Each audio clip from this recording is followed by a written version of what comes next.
एक राजा अपने राज्य का जायजा लेने निकला था। अचानक एक दुकान के बाहर रुका और अपने मिनिस्टर से बोला कि मुझे मन में आ रहा है कि इस दुकान के मालिक को मैं लटका दूं। मिनिस्टर चौंक चुका था। वो पूछता उससे पहले तो राजा आगे निकल गया। दूसरे दिन ये मिनिस्टर सादे कपड़ों में उस दुकानदार के पास गया, ऐसे ही जैसे कोई आम आदमी हो। इधर उधर की बातों में पूछा उसने, धंधा कैसा चल रहा है? दुकानदार बोला, कैसा धंधा, देखो ना दुकान पे सब लोग आते हैं, मेरे चंदन की लकड़ियों की खुशबू लेकर जाते हैं, माल सामान की प्रशंसा करते हैं, बस खरीदता कौन है?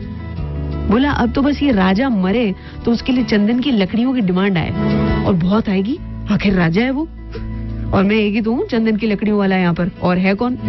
अब मिनिस्टर को समझ आया कि राजा ने उस दिन ऐसा क्यों कहा था कि मन करता है कि दुकानदार को लटका दूं। दुकानदार ने राजा को नेगेटिविटी दी और राजा भी उसी नेगेटिविटी से पीड़ित होकर बोल गया। मिनिस्टर ने तुरंत कहा कि मुझे कुछ चंदन की लकड़ी दे दो। दुकानदार खुश हो गया, अरे वाह, उन लकड़ियों को सुंदर लपेट के दिया। मिनिस्टर ने सीधा जाके राजा के पास उन लकड़ियों को रखा, कहा कि महाराज आपके लिए भेंट है, चंदन की लकड़ियों वाला जो दुकानदार है उसने भेजी है।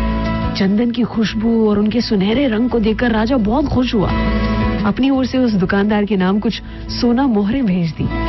राजा को बहुत दुख हो रहा था कि उसने दुकानदार के बारे में ऐसा कहा था। दुकानदार को दुख हुआ कि उसने राजा के मरने की दुआ की थी।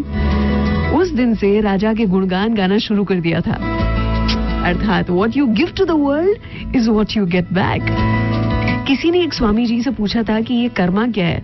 हमारे शब्द, हमारे काम, हमारी भावनाएं। स्वामी जी ने जवाब दिया था, your thoughts are your Karma.